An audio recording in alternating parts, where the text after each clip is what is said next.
everyone. Welcome, Flamettes. Come on in. Come on in the room. We're going to have a great show today. I'm very, very pleased that my co-host, but my Lauren is here because I didn't think she was going to get here. I thought she was going to be stuck at the All-Star game. The travel gods, the universe, somebody don't want me flying, okay? Tell it. Somebody don't want me flying. Y'all, when did I leave? I left Wednesday morning, 7 a.m. flight to go to Cleveland because we had an event with Cookie Johnson around All-Star weekend. Flew into Atlanta first because there's no direct flights on Delta from L.A. to Cleveland. Got to Atlanta, landed. 2 minutes later, it said my flight to Cleveland was canceled. Now, I just had this whole other debacle 48 hours prior to JFK losing my bag. Flight was canceled. So I spent the night in Atlanta and came right back home. That is God telling you to sit my ass down. Sit your ass down. So that's what I did. I spent the night in Atlanta and turned around and came right back to LA. Did you spend the night in the hotel? I did. In the hotel or in the airport? No, I wasn't done again. No, I was in a hotel. I definitely called our travel agent and was like, please help me. So she booked me in a hotel.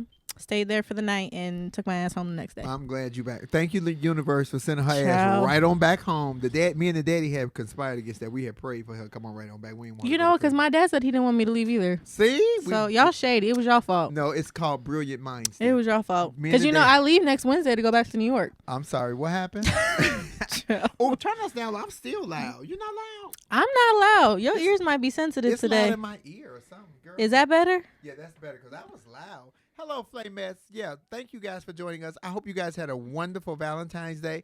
Y'all say hello to Kendall. Kendall was here. Say hello to Kendall. Kendall, people be asking about you, like, who's that man in the beanie? People be checking for you. So we got to make sure. That's Kendall, y'all. Look, I would spit on Kendall's game, but Kendall do got a whole woman. I want y'all to know that. And I met her. She's very too. nice. We hung out a couple times. She's Asian. That's all I need to say. She's Asian. She will fuck you up, and you might get cooked. I'm just letting you know. Ooh, so we have a good show today. I know we're going to touch on a couple of things that are happening in the political space, and then we're going to bring in our special guest, Miss Terisa Griffin.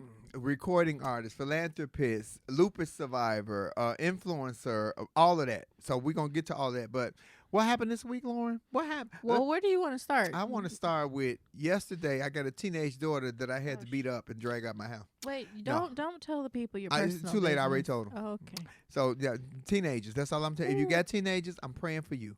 Woosah. Thank you, Jesus. Hallelujah.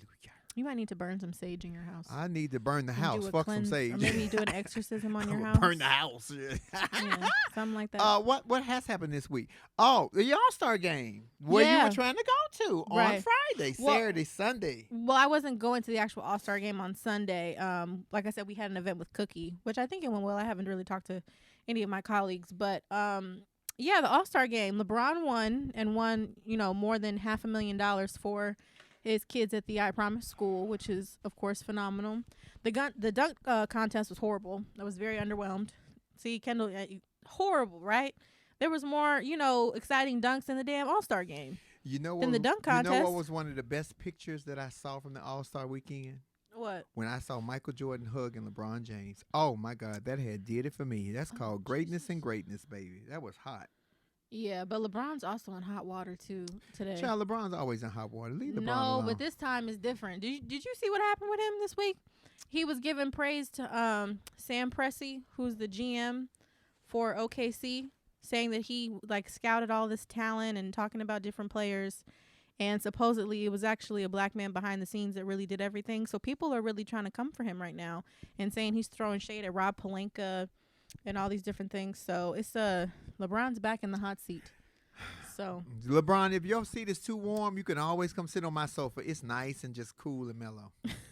Because I'm a big LeBron fan, and not so much of his basketball game as I am to what he does for people that you all don't know about, putting kids in college and building schools and pushing blacks and single women, single mothers to do better by and for their children. So that part right there. So, child, he made a mistake. Apologize like Whoopi did and get your job back. Well, I don't know if it's a mistake. I'm just saying it's controversial. He's like I said, he's back in the news. I was watching ESPN today, coincidentally. He just wanted to steal a little shine from Kanye West because Kanye can't stay out the news. Child, that's not shine. That's called, I don't even know what that's called. Kanye, that's called whooped. Whipped. Child. That's called whipped, baby. Ooh, I ain't been whipped like that since mental health is real. Since my 30s. Yeah, it might be a little bit of mental imbalance, but I think Kim must have put the Zuzabala on him. I don't know about that. I saw Kim Point video. She don't even got the Zuzabla. I was gonna say I don't know about that. But anyway, yes, All-Star game. So LeBron won. Steph Curry hit 16 threes in the game. Oh my God, I saw that. Just Steph Curry ridiculous. can hit a 3-pointer from heaven. That child. I think the part where he shoots it and turns around and just knows it's going in, the level of confidence is just phenomenal to me. So overall, it was a very good game. They wouldn't let the boy beat the record, though. I think the record was like 52 points from Anthony Davis in 2017. Steph got to 48, and they was like, nah, you're not shooting anymore. They kept double teaming him the rest of the game. But they still won. Like I said, LeBron won over $500,000 for the I Promise School. So congrats to the team. Yeah, they played really well. And then Karl Anthony Towns won the 3-point shooting contest. Who is that?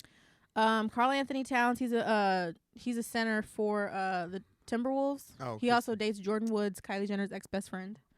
Oh, he's been through a lot. He lost his mother to COVID 2 years ago. You know, he's really sweet.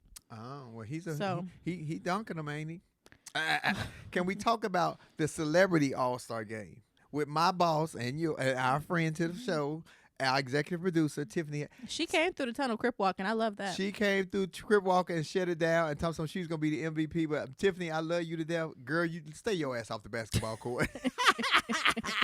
Tiffany was terrible on the basketball. She was worse than me, and I know I can't shoot no ball. I can play with some balls, but I damn can't shoot none. Good God. Lord. It was so fun, though, because they were having a good time.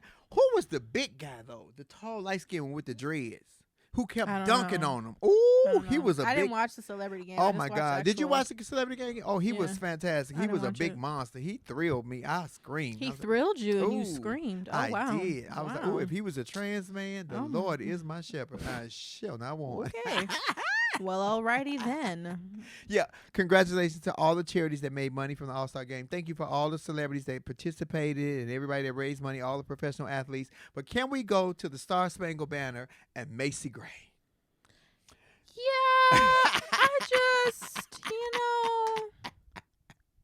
What did you think, Lauren? Like, that's her sound. So it wasn't the singing that I had concerned. She looked like she was a little under the influence of something. She looked like she was still in the movie for Color Girls that Tyler Perry produced when she was doing the debauched abortions. Baby, she looked good and screwy. She did. She looked very clear. Calm me down. Yeah, I don't know. And I don't know. Let me tell you something. Some of the players were laughing, too. I was thoroughly entertained. They were. I was thoroughly entertained. It was entertaining.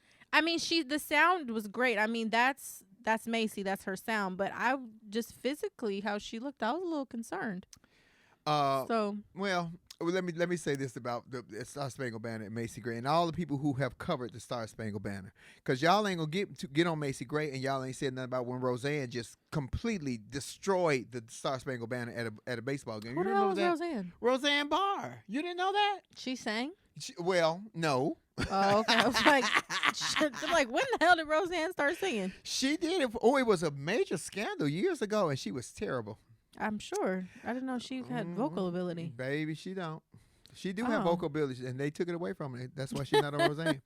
Okay, so look, it's been a week. We're not gonna keep you long because our guest coming on is Teresa's here too. So special to the show. She's out. Not only is she a flamette, she's a recording artist she's from Monroe, Louisiana, but she now lives in Chicago. She has multiple albums out. She's Grammy nominated. She is definitely a friend to you. She is a major fruit fly, and if you don't understand what blow on a fruit fly, sometimes.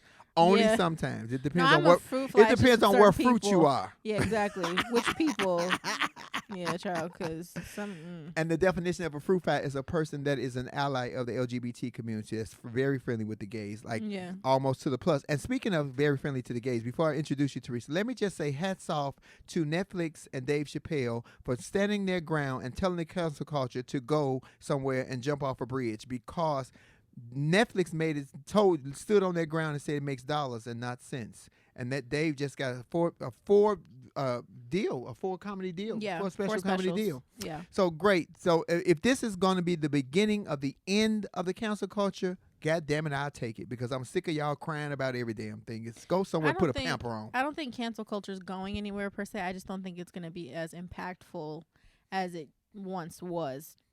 Well, let's applaud Netflix for at least sticking with it and not letting the court of public opinion run everything. Okay, back to Teresa.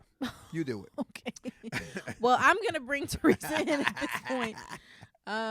Teresa, I'm gonna come and find you and see if there's an easier way to do. Girl, this. I was doing coffee time this morning. I was putting my makeup on, Teresa, and we was bumping you. I bumped my 2 songs that my flamettes absolutely love. Teresa, can you put something in the comments? So, there she is, Miss America. She just added you. I gotta go find you. There you are. Go live. So, ladies and gentlemen, please welcome to this show, friend, lupus survivor, friend to the show, Cook. She has her own show called Tea Time every Tuesday and Thursday. Always on the road. My friend. Oh, she looks beautiful today. Yes. She Make came some noise with makeup on for the one and only Terisa Griffin, ladies and gentlemen. You hear all those people screaming? Girl, I can hear them screaming. Oh my God, they're just screaming. Hi. Girl, you look. Hi there. Hey, Lauren. Hey, Flame. Hey, Teresa. You look cute. You put on makeup for both me and Flame. Thank you so much. Well, actually, Flame has on makeup. I don't. Oh my goodness. Well, I'm happy just to see the both of you. I'm sitting here in my basement by the fire, and I'm just really blessed to have the opportunity to speak with you both. Do me a favor. Do me a favor. Adjust yourself, girl. I knew she was gonna tell you to lean back. Lean back a little bit. Lean back. Let me talk to that right titty, because you know that right titty don't cooperate. That one, listen to Miss Girl. You look girl right there. She's not right now. She's trying to come out. Baby, that lady want to be seen every show. I was about to say, Teresa, you trying to compete with Flame today. It might be a battle of the titties today, because Flames is out too. No, you know what? I tried to make sure. Yes, I have. This is only this much of my head, and this, I want to be enticing. This titty is never right. This titty is never right. I love your hair, Teresa. I see you change the style. I love that you change it up. I change mine all the time too, but not a little more often than yours, because as soon as this show is over, this one gonna get changed. Mine doesn't come off. Honey, mine stays. She I don't am come off. so. Yours don't come off? No, she don't move. They think you got braids. Lauren's hair is not braided. Oh, no. It was into Miss Seeley braids, and then I just took them out because I didn't feel like doing my hair today. So. Well, I think you both look cute from head to toe. Well, I think you look fabulous. You look delicious, period. Teresa. So, girl, let me listen. Thank you. Hello, Flamettes, and hello, Tea Timers. My tea timers. Hi, babies. How y'all doing? We've been trying to set this interview up for quite some time, and on Love Lounge, you are not only a friend to the show, but we play your music every time when they don't block us on Instagram. We play Love Lounge. Teresa Griffin's music all the time, which is why so many of my flamettes know who you are. So what I want to ask you, starting off first, because I said you were from Monroe, Louisiana. Was that right? Teresa, your internet is pregnant. Turn your Wi-Fi off. My internet is pregnant. Turn your Wi-Fi off. That's funny.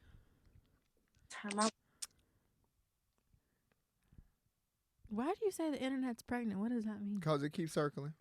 That's funny. And that's usually us. That was usually mine. That's why I turned. That's better, Teresa. Okay, I said you were from Monroe, Louisiana. Was that right? Yes, I am. I'm from Monroe, Louisiana. Okay. Now, so what we want to know is, who is Teresa Griffin? Tell us where you came from, why this is who you are. We want to hear from you. They don't want to hear my black ass. They want to hear from you. Well, to be very honest, that's kind of complicated. We grew up in Monroe, but there are 4 girls. So let me be clear about that. There are 4 girls. All of us sing. I think all of us are insanely amazing at the same time. Now, y'all, I'm at home, so my Wi-Fi should be cool. I do tea time from here, so I don't know what. It's great You're now. Crystal clear now. Oh, it's great now. Okay. Somebody said my Wi-Fi had the corona. I can read. So I didn't say that. So no, you didn't say it. You didn't say it, but whoever that is, hush. So anyway, I hope it's better now. I understand. But I grew up in the country. I'm a country girl. I love to cook. And I love to help people. I love helping kids. My motto really is, Lord, let me be a better version today than I was yesterday. So it's kind of hard to put all of that in words. I'm a work in progress. I'm a performer, I'm a writer, I'm a singer, but I'm also somebody who doesn't need somebody else to tell me what to do with my happiness, and how I define myself and what I take, in this industry, what that looks like to make me happy. I've always said it's great to be a household name, but I'm good with being able to go to the grocery store and buy my groceries. I am really of that set of, what's a man to gain the whole world and lose his soul. And in this industry, I feel like you can lose your soul. I don't, if I had to have a deal that left me broke, then that's not a deal. If I can't talk to my brother man along the way, then I've lost myself. If I can't be a good wife, then I've failed in life, because I didn't have kids. So I at least need to be a good wife. And if I can help someone else's kid, because there are so many neglected kids, then I've done pretty good. It is complicated because, as you know, Flame, I moved from Monroe, Louisiana to come to Chicago, and I left everything and everybody that I loved in life to do this. They were the only people that I knew. I knew no one else. And that's how much I had to believe in myself and step out on faith, and on what I knew would be most beneficial for my sanity.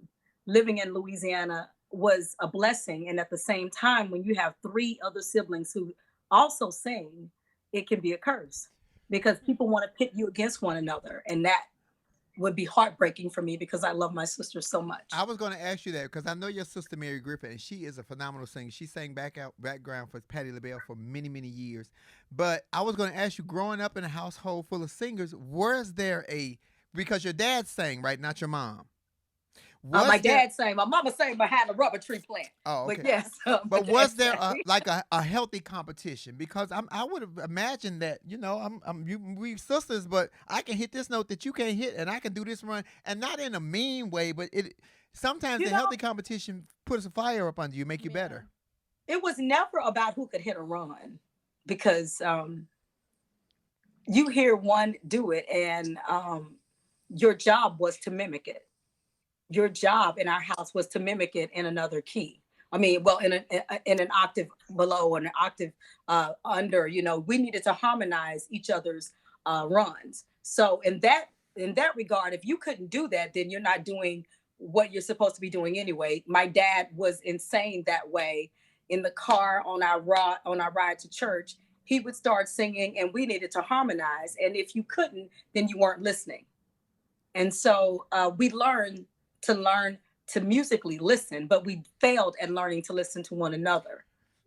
You just brought up a great point, Teresa, that I'm going to touch on. Now, you said your dad would make y'all sing, going to church and everything. Now, did you think that made you a great singer? Because look at Janet Jackson and the Jacksons, because Janet Jackson documentary just came out, and Joe pushed them. Joe, even though they made it something else, he pushed them all to be greatness.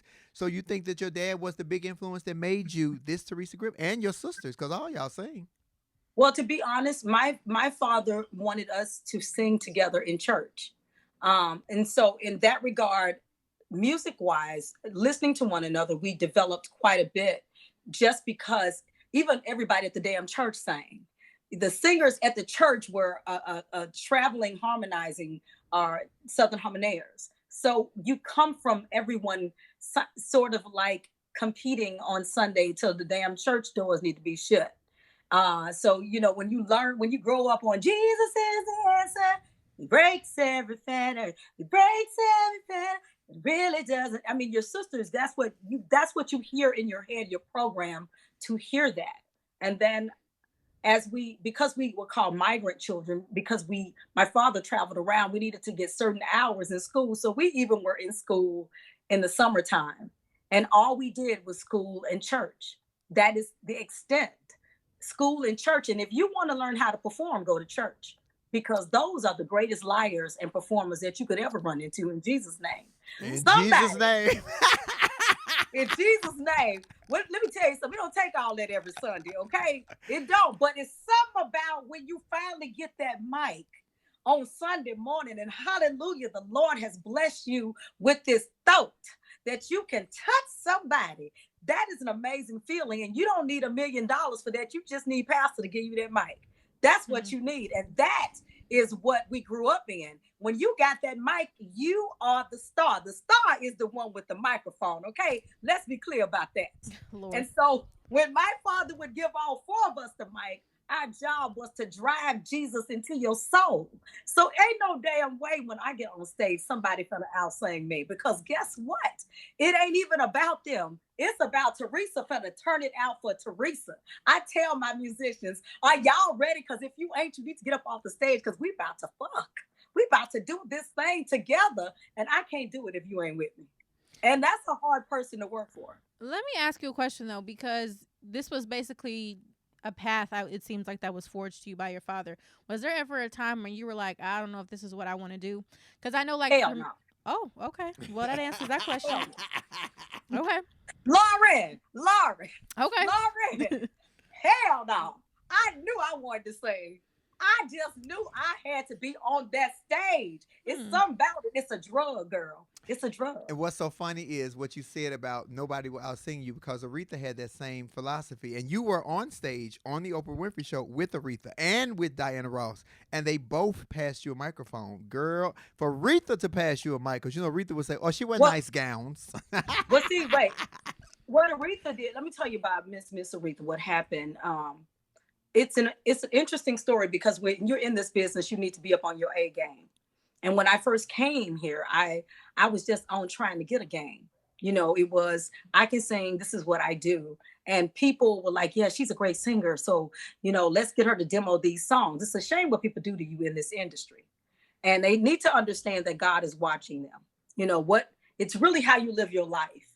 You know, people, I want to be Christ-like. Well, live your life right. And it's really some of this right here. When you want to live your life right, when you have the opportunity to help somebody, you don't take advantage of them. You pay them. If you can pay them, then pay them. You know, if you're going to give them a voice in this and you're going to mentor them, then be wholehearted with it, you know. And I demoed stuff for Aretha, as a matter of fact, on the Rose album, and my voice is still on there, and they never put my name on it. Ooh. But the next time that I worked with Miss Franklin, she said, what's that baby name? And she made sure my name was on there. So you want to have people who understand that it's already hard and they don't have to make it harder. You know, what I love about our friendship is the minute something happens for you, you call me and you try to incorporate me in what you're doing. And that's really what makes great Hollywood. That makes great friends, and it makes a great story. But for me, it's a lifetime friendship that I'm, you know, really grateful for. And, you know, I go hard for my friends. Well, what you just described is reciprocity at the end of the day. So, yes. So, Teresa, you do Tea Time every Tuesday and every Thursday, and it's on I never say it right. What is it? It's E360 TV. Girl, I don't know why I can't get those numbers right. I play the lottery every day. Can't remember them damn numbers. And it's also on Instagram, and you cook and you sing at the same time. I've actually been at a tea time, 2 of them, and the food was delicious. I want Lauren to come. I would love Lauren to. In my kitchen. Lauren, have you ever been to Chicago? Yeah. Lauren, I want to throw my loving. I would love to. My loving arms around you. Thank you. What I want you to know, because we haven't actually met in person yet. No, but we have got to do this, because I feel a girlfriendship. You know, people say I collect.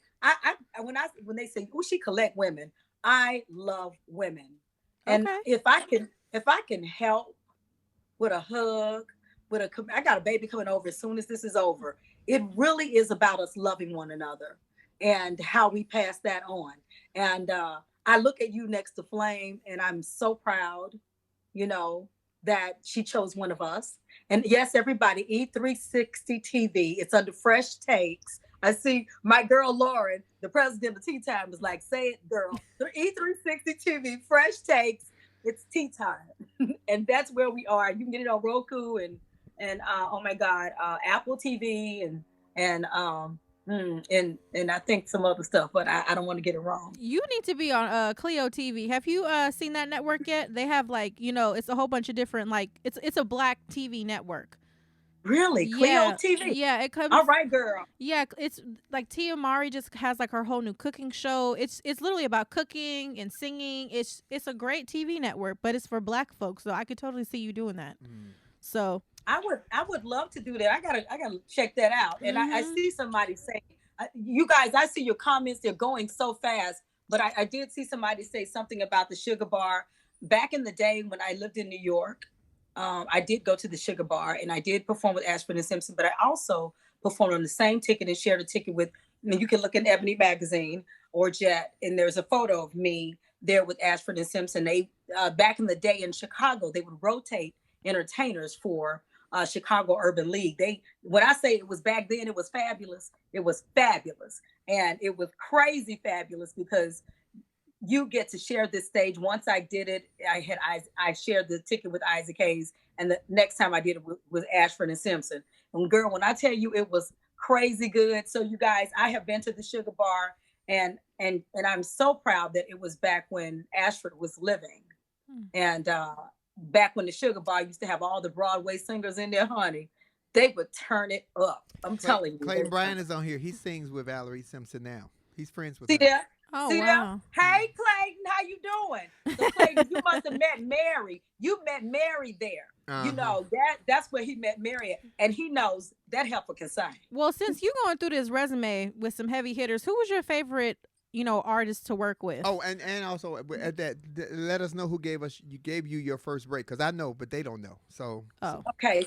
So shortly after getting to Chicago, there was this organization called Chicago Music Association, Songwriters Music Association, and I needed a gig because I was living in my car. And they was like, okay, so you want to come and sing? If you come and sing at this thing, maybe you get a gig. And I was like, oh, okay, cool. So I came, and the artist that they were honoring, his name was Jerry Butler. Now I thought that, because where I come from, all I ever saw was the black and white. He don't love you. So I thought he was dead. And they was like, no, he's living. And I was like, okay. So I said, he gonna be at this? It's like, yeah. So you get to sing to him. Well, I was singing to his manager the whole song, but they was at the table together. So, it worked out cool. So at the end, the man offered me a job. He said, he came outside and he said, are you looking for a gig? And I was like, is that a job? And they was like, yes. And I was like, yes, sir, I'm looking for a gig. And so Jerry Butler's, I sang with him for 27 years, and it was the easiest gig that was the most consistent to work with an icon that even Michael Jackson called up on the phone so he can go to Liza Minnelli with. Jerry Butler was this major icon who not only worked in, not only was a part of Rock and Roll Hall of Fame, and he and Curtis Mayfield started out together. They threw him out of the group because everybody thought that he was trying to be the lead singer, and he went on to write all of these hits, and he and Curtis remained friends until after Curtis passed. I think that was probably the most tragic thing, outside of losing his mother, was losing Curtis, because they were so great. Curtis had gold toilets in his house. Okay. That's money. That's money. Curtis Mayfield? Ooh. Yes. So who was your favorite artist to work with? So I would have to say Jerry Butler and Bernie Mac. They Interesting. I love Bernie. Yeah, they were two of the most influential, laid back. When Diana passed me the mic on Oprah, Bernie calls me up, baby girl. Now, are you ready? Are you ready, baby girl? I mean, like, literally, he was this amazing cheerleader for me. He directed my first video. His daughter even showed up, she honored me with coming to my wedding, since Bernie couldn't, had gone. But that was two men who basically always gave me a gig. And it didn't matter what I did outside. They didn't block me. They let me come back and work with them.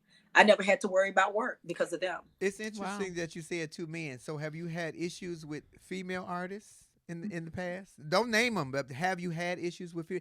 And, all across the board, across the spectrum, black, white, or Hispanic, whatever. Let me say that I've worked with some two great women. I worked with Diana Ross, and that was probably the most surreal thing ever to happen in my life. If I have to say the most gracious person, I would have to say that she was, because she didn't know anything about me except that I learned her song the before the broadcast. Before we were going in to rehearse with her, and I wanted to know what we were singing. I didn't want to get there and be unprofessional. I wanted to know. I didn't want to learn on the spot. I wanted to be my best. And so I asked them, what was she singing? And they told me. So when I walked in and she started singing the song, like, okay, y'all, we get ready to sing the song. And she walks over, only love can conquer all. And we're supposed to come in, only love can break down these walls. And she looked and she was like, you're the only one that know it, huh? And from the rest of the day, she was messing with me, calling me Lil' Kim, all sorts of stuff, baby. Because I was, ready. And I was ready. And so the next day, I had a different wig on. And she said, I like your wig. And I was like, thank you, Miss Ross. And then she said, if I give you the mic, would you be ready? And I was like, yeah. She said, psych. Oh.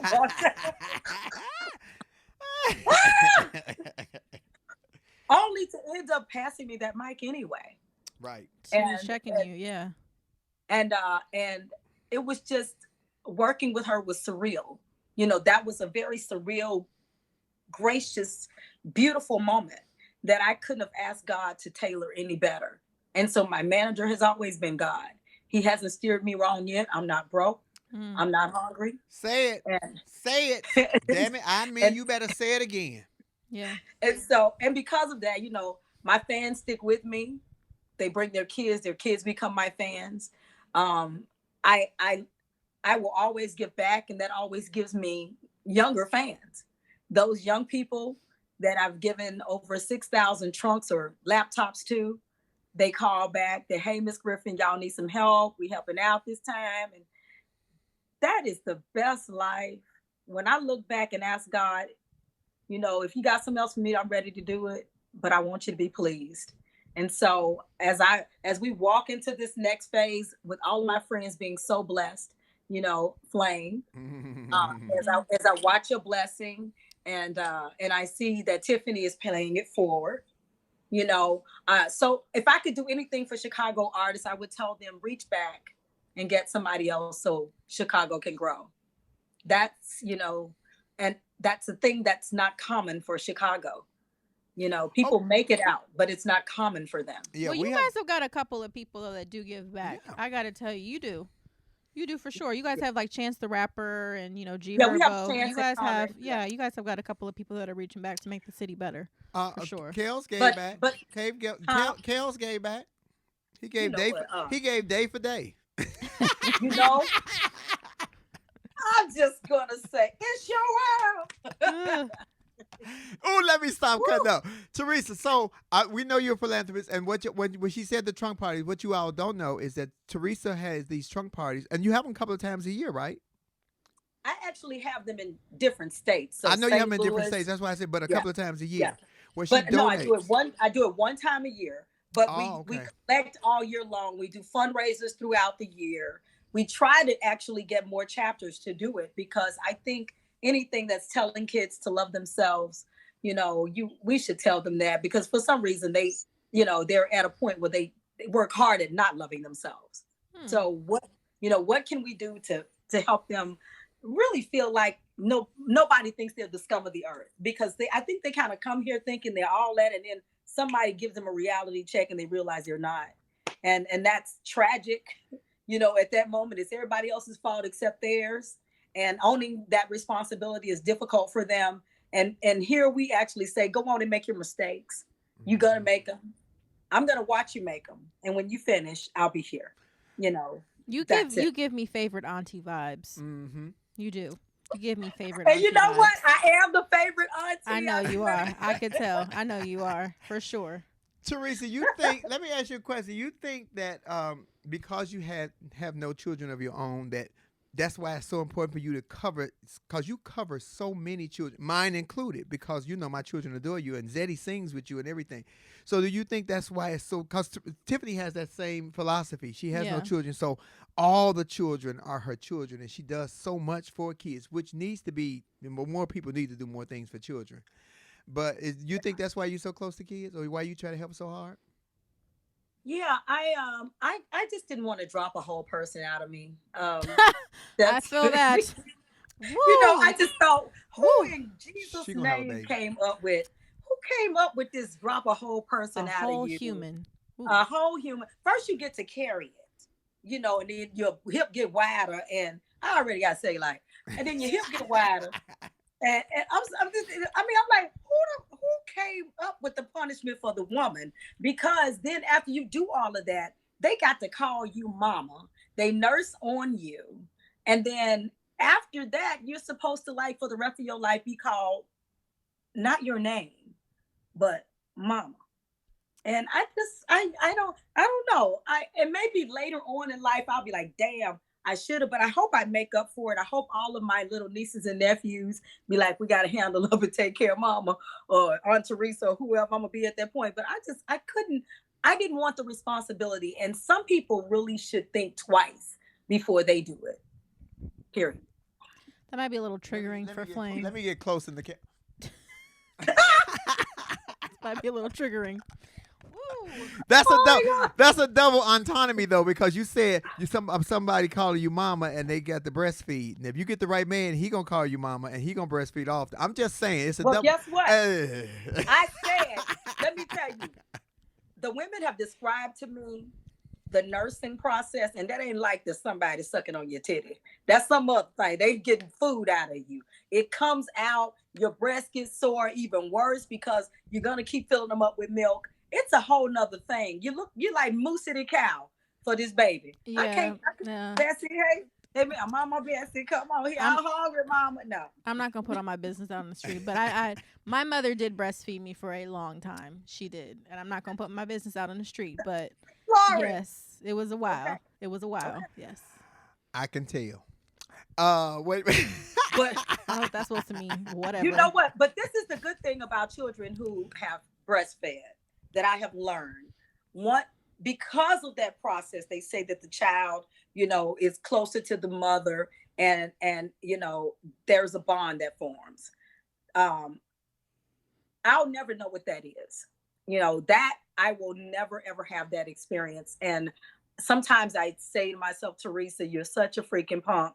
But then I have to. But then I'm honest with myself, and I know that I would not have made a great parent, but I make a fabulous, amazing aunt. And so I think the child deserves more than you just wanting one. You have to understand the whole process. And for me, it just didn't balance out. That's real though, that you kind of made that realization, and it's almost like you just chose not to be selfish in a way. So, Yeah, I had to, because, kids get hurt. Yeah. Even when you are being the best parent, kids get hurt. But I'm on the road a lot. I travel a lot. Look at this. Look at it. I'm laughing at a comment, Teresa.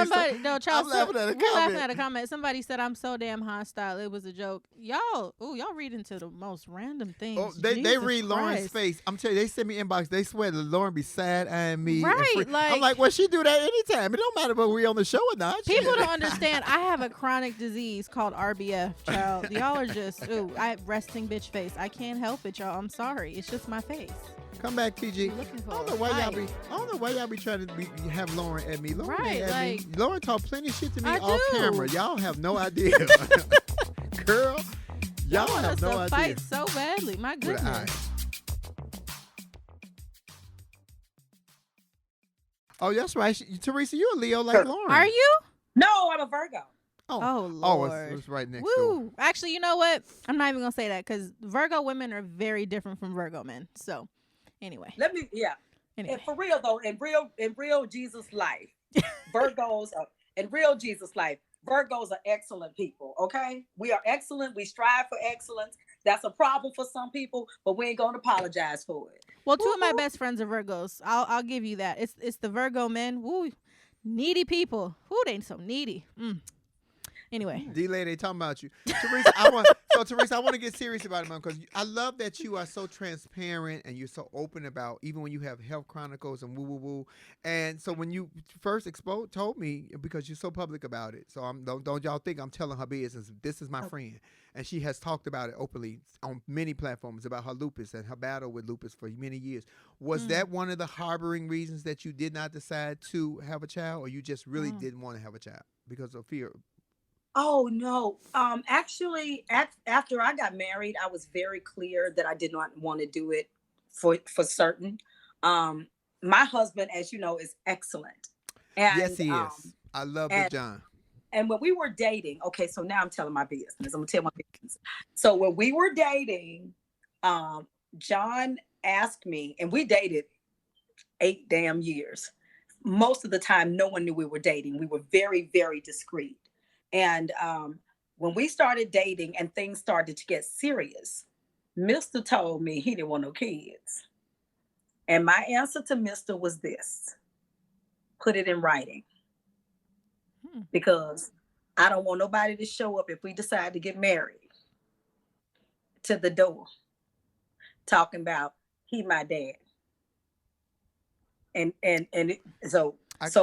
can hear this one already planning that same shit. Oh my God! I know this heifer. I can feel her. She gonna put that same thing to whoever marry her. Listen, no, because Flame makes fun of me sometimes because I always say that marriage, yes, it's about love and finding your soulmate, all that hoopla, but that's a business contract at the end of the day. You're entering a business agreement with somebody. Your finances, you're taking on if they got a lawsuit, that's a business contract at the end of the day. So I feel that energy. Put it in writing. Absolutely. I don't want nobody thinking they come to get none of my coins. Exactly. So if you good with it, so am I. Don't look at me. Because guess what? I don't want to get up either in the middle of the night to go feed nobody. So if you're not trying to get up, neither am I. We in this together wholeheartedly. And it ain't gonna be Teresa running nobody to school, because Teresa daddy took her to school every day. Mama did not.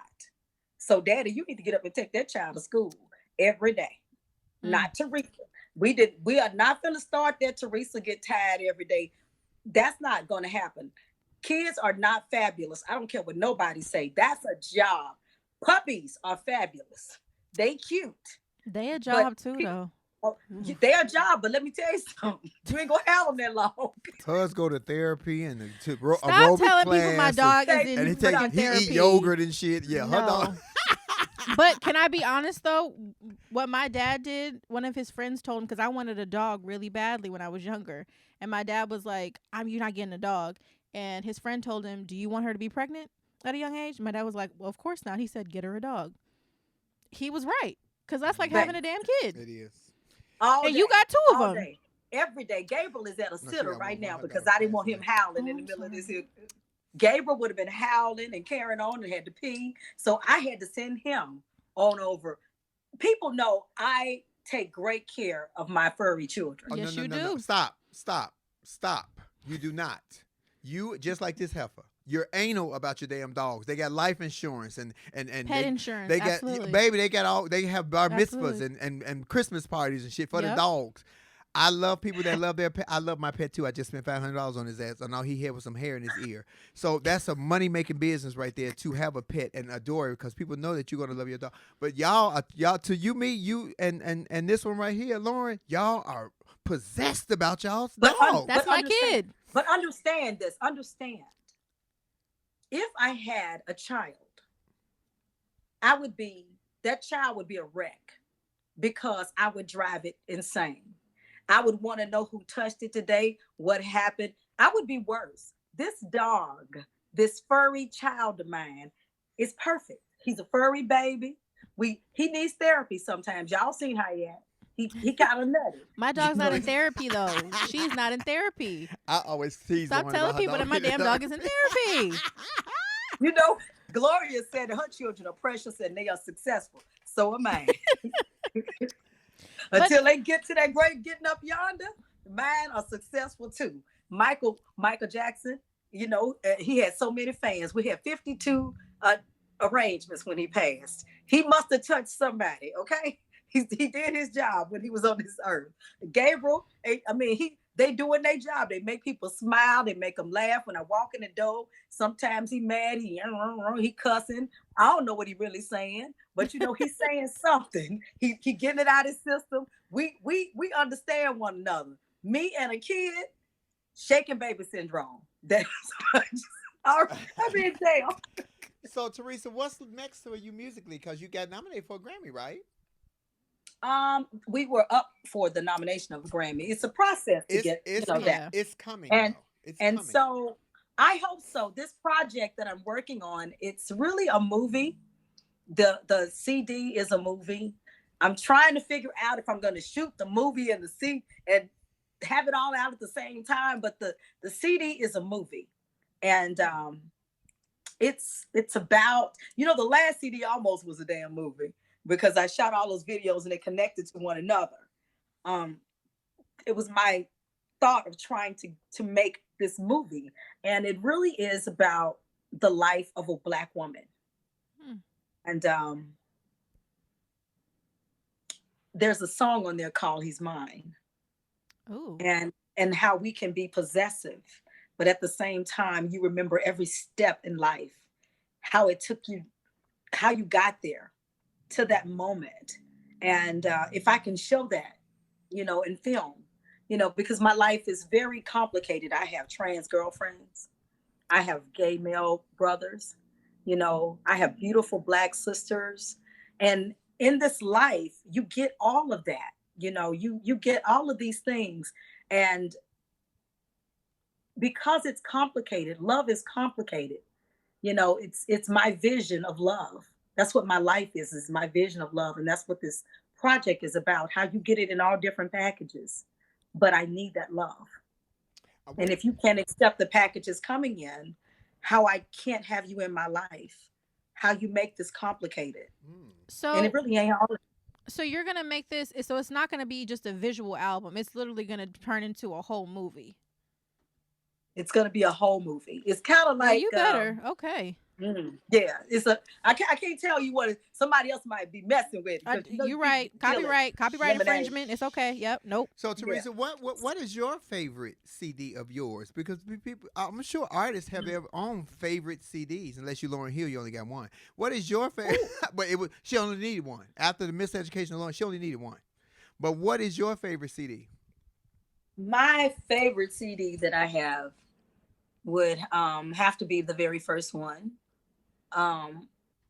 Because it was my first try, and I fell in love with the fact that I knew I could do it. And so it was an EP, and it was called Songbird. I went to New York and had somebody put me in a fucking bird cage and shoot me, because I wanted to be a bird, a songbird. And I think every journey is beautiful, but my first journey, the very first CD, I ordered them and we did an assembly line to put them together. And the song For You was on that first CD. The Donny Hathaway song? Yes. So A Song For You, because I'm Chicago, they had a huge contest in Chicago radio, V103, and they had all these artists singing. It was a big contest. It went on for a long time. Teresa Griffin won the contest singing A Song For You, and it's about 8 minutes, and every trainee in the country has done the song. She ad-libs, except for me. It's too many ad-libs. I can't even learn the words to my damn script. But it was so phenomenal, and that's really what blew you up in Chicago. And then they kept Herb Kemp, the late, great, may he rest in peace, our friend, Herb Kemp. My great friend, yeah. Would bring Teresa on, and Teresa would do the Sunday show with him, and she would sing, and Chicago just fell in love with her. But my favorite CD, and all my Flamettes know that my personal favorite CD of yours, because even though I love what you did with Distant Lover, you remade Distant Lover by the late, great Marvin Gaye. My favorite CD is still, and will always probably be, no matter what you write, because you write your own stuff, is My Naked Soul. Naked Soul is my favorite, because I got some songs on there that just, oh my God. Let me tell you, before we get cut off, let me just tell you, My Naked Soul took so much out of me because I had so much against me. And I used to write, when I'm really writing, I write on the walls. So I have a designated room in the house, just right on the walls, so I can see my vision and write the song lyrics out. And this is my insanity. So anywho, so that CD, people radio dogged me about how nobody's gonna love the CD, and why do you have a piano song on here? So somebody sat me down, and God rest his soul, Dedry is gone now. Dedry said, Diva, you're always ahead of your time, and somebody will always do it after you. And it'll always be this thing that person captured this and that. And he said, but you're ahead of your time. Keep doing what you do. Somebody else will find a genius, and you will still live your life happy. And it took me a while to understand why he said that to me. Then here, 10 years down the road, let me say, I went to South Africa, performed, wonderful, over there, Europe, they loved it. Came back 10 years later, radio decided to start playing the song Wonderful. And I got so damn tickled, because by that time, the damage had been done. The damage here and here had been done. People saying you need to lose weight, you need to look like this, you need like that. And then here comes the girls buying titties and ass, and my titties and ass was a problem. And then, so I came to this revelation once I wrote the song Better Love Yourself, but I used to have my kids, and I'm like, this is why I sing this song. But I had this moment when people started to play it 10 freaking years later. And I just was like, these tears I'm tasting, drowning in a sea I've cried. See, I'm foolishly waiting for love to save my life, but I better love myself before love lets me down. And that was my connection. You better love yourself where the hell you are when you are there. Because people, you waiting for them to okay you and say you are great. You will have wasted your life when you really needed to live in that moment. Thank you, Teresa. And you cannot wait on anyone else. You must say in that moment, I am great. It's okay if you're not here with me, but I am great. Look at what God made, because somebody else is watching you. And you don't know, when the other singer starts saying, man, you just kept doing it. You just kept doing it. And you never wait on nobody, because the God I serve did not tell me to wait. This is my life. And if I am 65 and somebody figures out I'm amazing, good. Glad you caught up. I always knew this. I'm not going to let somebody else's numbers keep me from knowing I'm fabulous. I live in a fabulous home. I own more than one.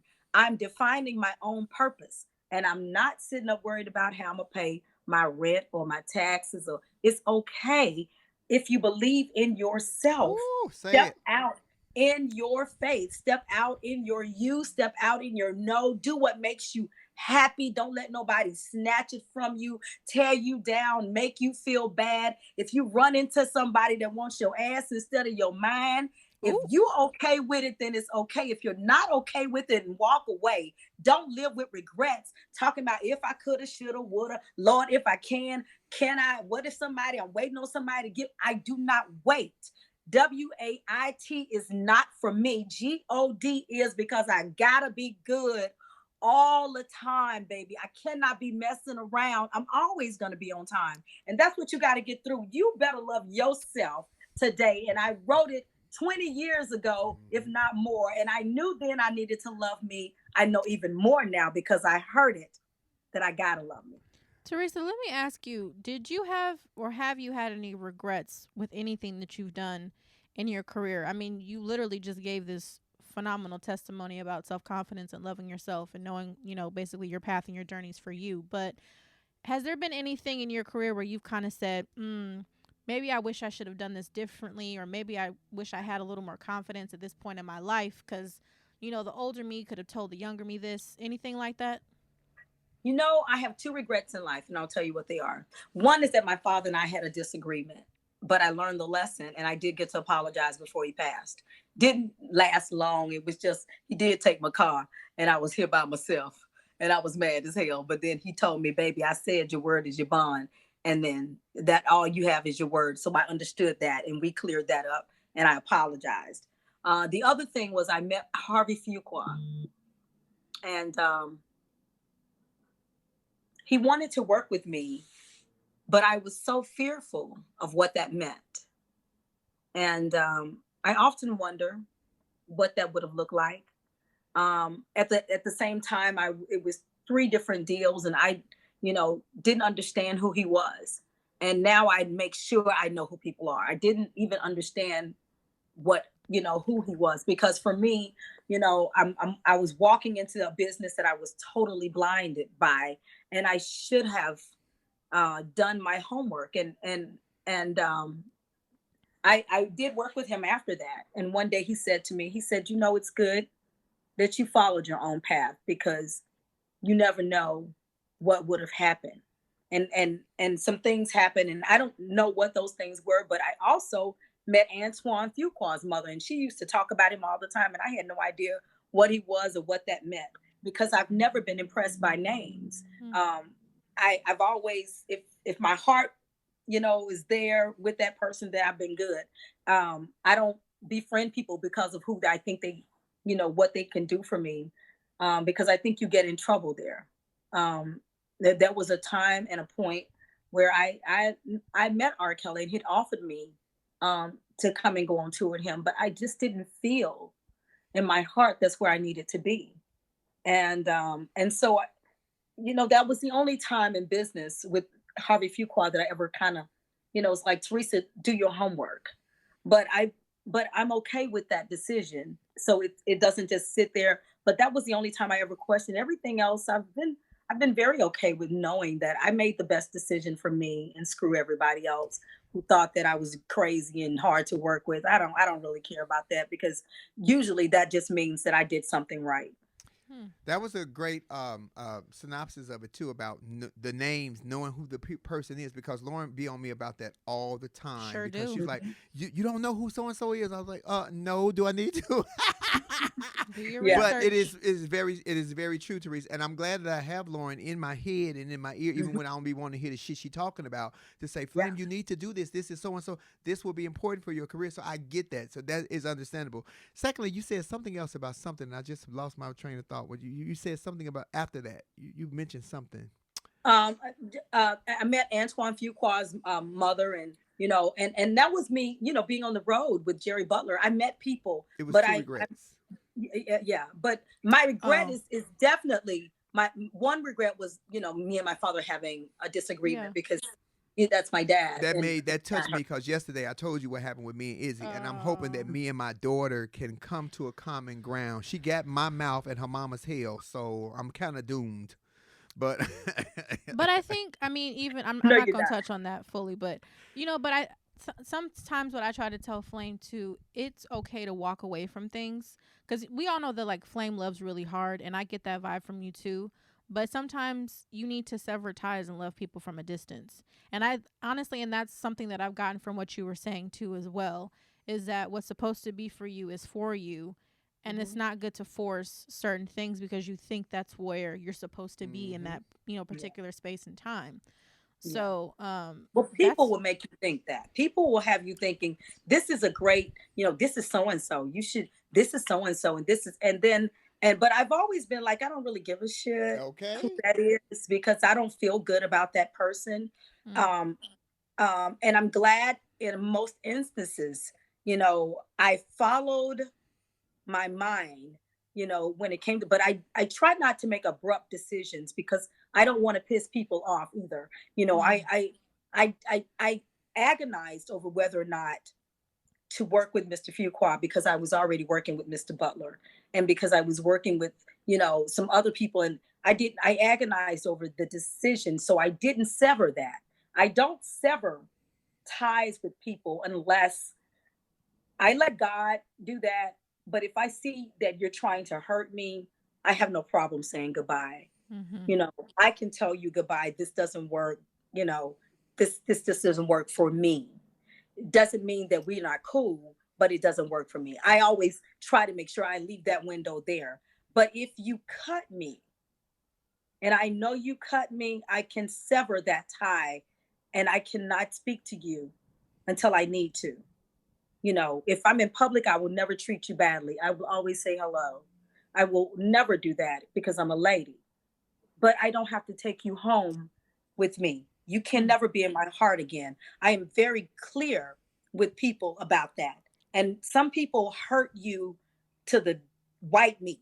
Mm-hmm. And when it comes to your children, that's a whole nother thing, because that's the only one, for the most part, you never want to sever ties to.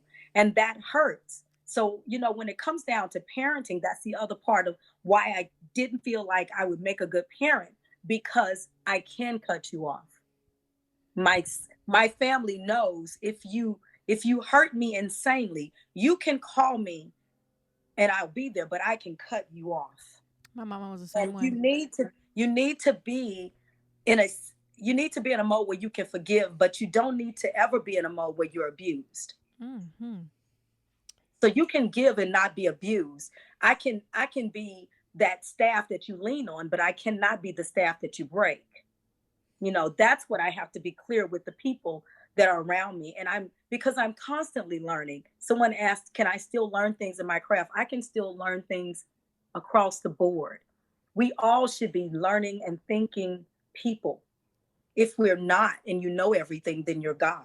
And I don't think any of us do that, Well, in your own words, I ain't no lady. If you cross the line with me in the streets, wherever we at, I'm cussing you straight the fuck out. And if you want to get scrappy, bring it. This is Chicago. But Teresa, this gonna come out of nowhere. With all the singing that y'all was doing and all the churching, when did you find the time to learn to cook? Because what people don't know is your ass could write a culinary. You could be a culinary chef because you're such a great cook.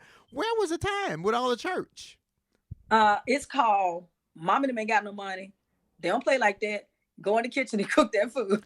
So, straight up. But you watch both of my father was great at grilling. He was the barbecue king in our house. That's who did the grilling, and his church would come over and he would grill. So that was Reverend Griffin. But my mother had to learn how to cook because she was so much younger, and he taught her a lot of things. And I would pay attention. And then we went to every elderly person's house in my father's churches, because in the South they can oversee over more than one church. Mm-hmm. And the older people could bake, they could cook, and you could, if you sat and shut the hell up, you could learn. They would tell you to pass them this and pass them that, and you watch. And I watched. And then this palate, baby, I'm a thick girl. That right titty is the right titty. The palate, I know that I want lavender with lemonade. I know how I want things to taste. So I know if I put this cream with this spice right here, you can put cream with cinnamon, or you can put cream with a really serious spice and add, and people don't even realize that cheese has a different flavor in it. So every piece of cheese that you get is going to taste different with this heavy cream. And I love that. And I love what you can do with it, with meats and vegetables. And it's just a love of mine. And plus I want to be a great wife, so I want to feed him something different. That was my experience, though. When I turned like 10, my mom said, I'm not cooking for you anymore. Go figure it out. There's stuff in the freezer. Go defrost it. Figure it out. You watched me for 10 years. Figure it out. Rest in peace, and that's how I learned how to cook. I had to figure it out. What's funny, you just said that, and I don't want to even bring this up publicly, but I'm going to do one of my how the old pictures pop up today? Yeah. 2 years ago, the old picture popped up of a picture of me and you and Miss Marsha. No. And I saved it. I'm going to send it to you. I was going to send it to you before the show, but I didn't know what kind of mood it was going to put you in, so I'm waiting till after the show. So guys, while we're on, let me just say that 1906 Alpha, a lot of the women, Gloria Wilmer, I've seen Penn, I've seen a lot of the names. I just want you guys to know I'm trying to read your comments. I think you guys are absolutely amazing. I love the way that you support Flame, and I really think that this is a beautiful show, and you have insane love, high insane to boot. That watermelon cake recipe, thank you. And I love that you stop by and you visit me. I want to challenge you today to do something and feed somebody else. That's what I want you to do. If I could do anything else, if I could just feed everybody, that would be, oh my God. You mean like actual food, or feeding people in love, knowledge, I want you to feed them if you see somebody hungry, I want you to feed them.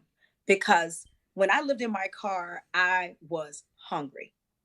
I had one back in the day. You have a sub sandwich, and they would cut it in half, and you have some fries, and they give you that pop, and all of that was like $4.50 when I first came to Chicago. Chicago. They don't know what a pop is, Teresa. Explain to them what a pop is, please. Soda. It's soda. It's a soda. We know. So yeah, that's Midwest. That's Chicago all day. A pop, baby. I need a red pop. Yes, baby. And I'm telling y'all, I had a bottle of water for my second, but the first thing I had was that pop, along with that half a sandwich and half the fries. I'm telling you right now, somebody is hungry. So even if it's as simple as you buy a little something that double stack and pass it to somebody, do that one deed and feed America today. That God said, feed my sheep. And he wasn't just talking words. Teresa, have you been writing? Because I know you write a lot of your stuff, and a lot of your lines in your music are so prolific to me that when I'm doing Love Lounge, I stop and I break it down, because one of my favorite lines, my favorite song is Rose Colored Glasses. But one of my favorite lines that you do is from I Came Without You, when you say, I know it don't sound the same, but my love's running through my veins. There's no escape from you, no matter what you do, because I want you to hold me. Baby, that drug running through my veins, I've had that drug running. That is why I'm so against love now, because I've experienced such heartache and heartbreak from love. But that song lets me revisit how good it was when it was good. It wasn't a long-lasting good, because I had my heart broken by a man and a woman. I talk about this publicly. And those words make me go back to when it was a time that I would smile about love. I ain't fucking with love now, because now I ain't scared of a new love, but I'm terrified of that old hurt. No, thank you. Oh, my God. Answer, we say pop in the UK. So let me tell you what. Oh, I never knew that. This CD has one song in it. And we've been tampering back and forth with this Bye Bye Love's Gone. But here's the thing that it does lead you to. Insane hurt, insane closure, insane love again. If I was looking for the same shit that I was looking for when I first fell out of the plane into love, till it hurt me, until my soul felt like it fell out, till I couldn't walk, I couldn't eat, I couldn't sleep. If I were there and I can remember it so well, I can write from it and pull from it, no matter how happy I am in my current situation, because I know how it feels to be disrespected until your soul falls apart. I know how it feels to give somebody your utter all and you love them beyond themselves until you step beyond you. So I can always write about that, because I can totally feel it. I know what insanity looks like when you can't even do anything except for apologize for yourself. You don't even know why you're doing it anymore, because you are so lost in whatever this feeling is, this glue that made you feel like you were whole for once.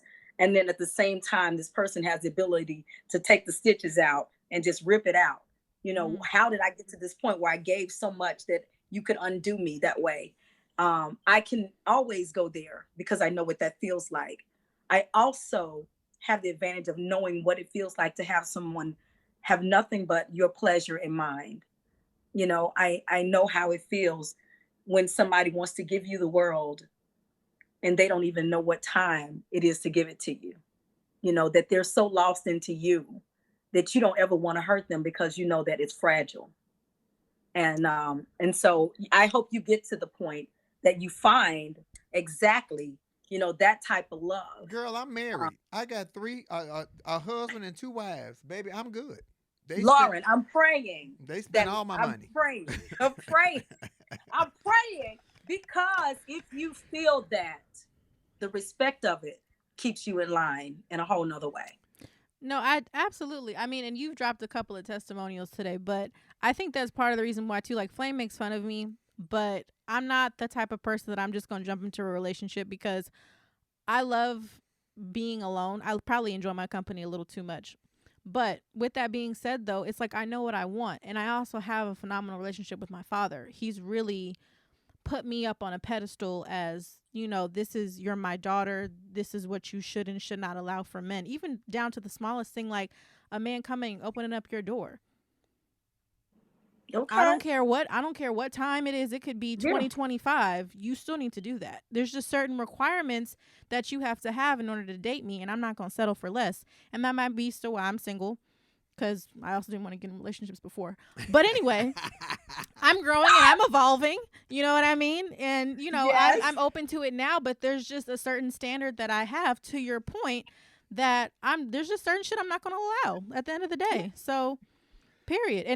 And it may end up being that I get that man that, you know, may treat me right, but end up breaking my heart. But that's okay, though. It's okay. Oh, yeah. Because I can tell you I've grown. You know, growth is painful, but it's okay. You know, and sometimes you can grow and it's beautiful. And I think where I am with my husband, I just want to be a better version of myself. And not a lot of people make me want to be that. You know, some people make me just want to be the absolute worst version of myself and slap them around. And that already tells you that that's not the one.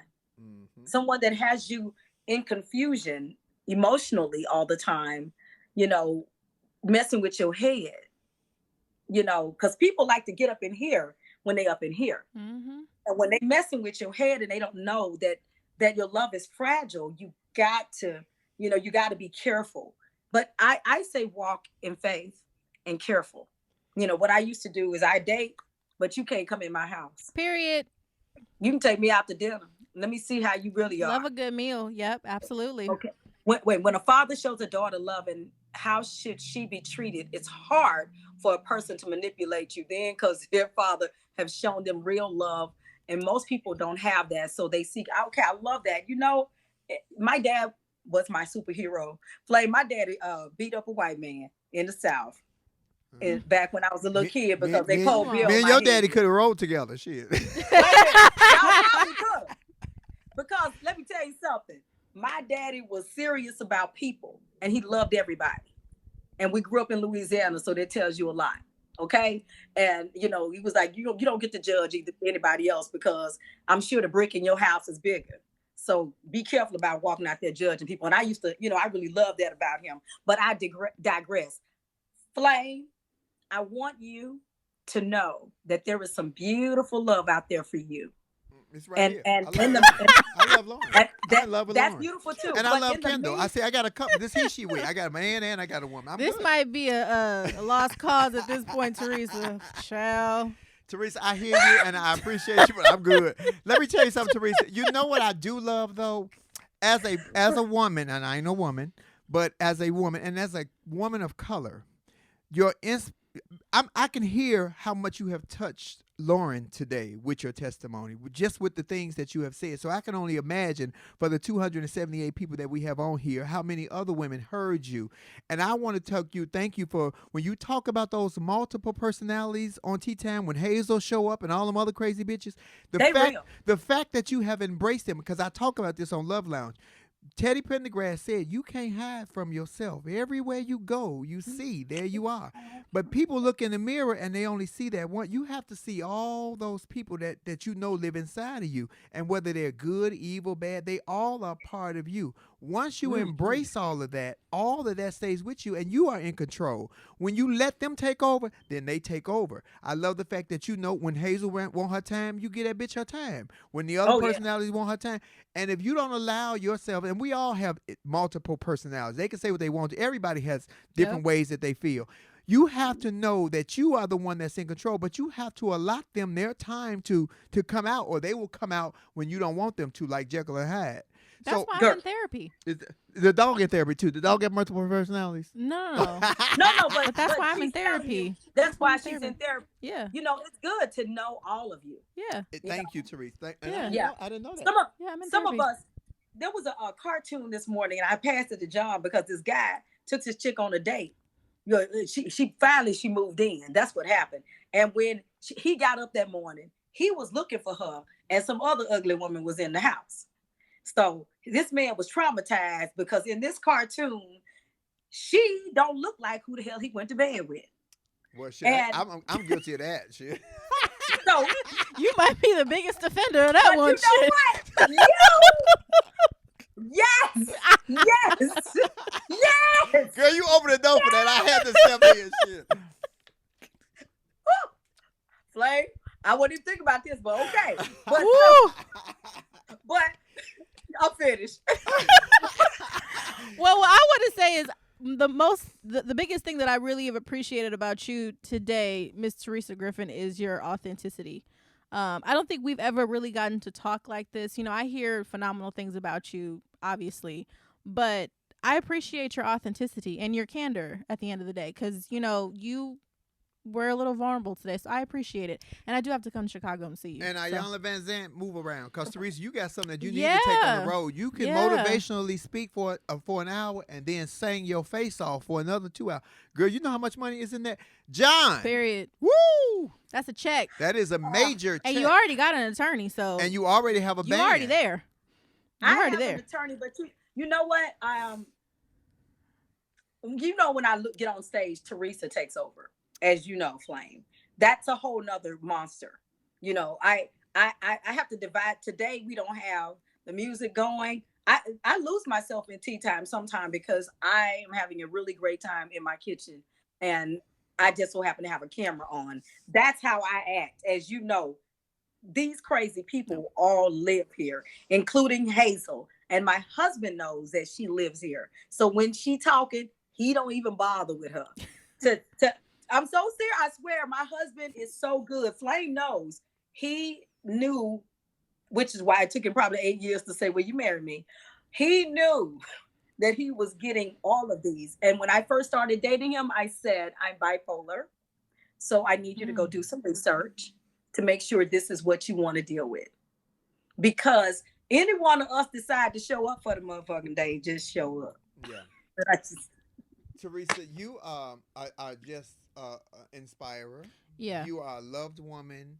And if you all have never seen Teresa Griffin live on stage, what you see on Tea Time is not even a 1 on a scale of to 100, because she sings her ass off, she cooks her ass off, but live, like she said, when you're on stage and that audience and that rush, this help her sing upside down and sound good. I'm telling you. That's a real artist when you sound better live. Baby, that's live and just clear the voice. And I always use the tease. I say, "Bitch, who in your throat?" Because Teresa will open her mouth and, you know, like Jennifer Holiday make all of it, I don't know, like she having a stroke or Bell palsy. Teresa don't do that. She just open her mouth. And I was like, "Girl, who in there?" It just comes out so effortlessly. And I used to be like, "Bitch, it's somebody in your throat. Where the tape recorder at?"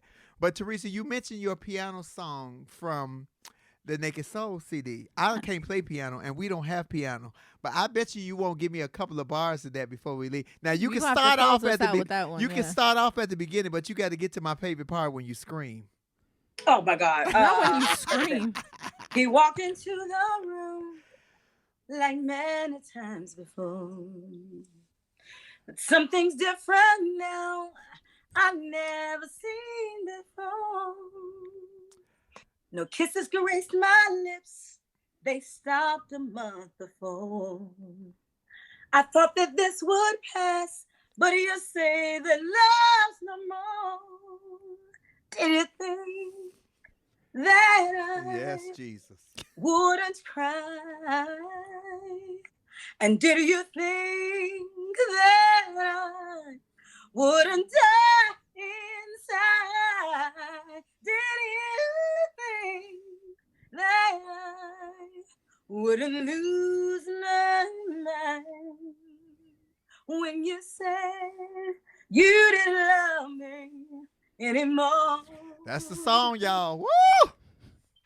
The name of that song is Anymore. It's the first song on the Naked Soul CD, but she get to a part at the end where she get to scream. I only want you to do it now. Y'all go listen to it. They got to go listen to it. Now you got to go download the CD on iTunes, Spotify, Apple, Teresa Griffin, whatever you need to do. You need to hear it. You need to hear it with the piano.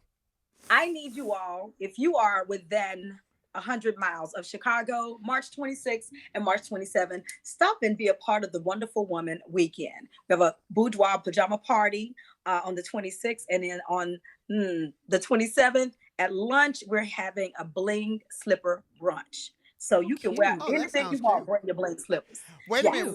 Where's the location for it? It's at the Hilton Hotel in Oaklawn. So we've got some rooms. And all you have to do is call the hotel and get your own room. And then we have the stuff online. So if you just go to my page and hit my bio here and Instagram, you can go to the thing and read all about the weekend. Bring your girlfriends. Get drunk for a weekend. Turn up. Y'all can be 4 deep in a room. 4 deep in a room. It don't matter. It's an all women's review, right?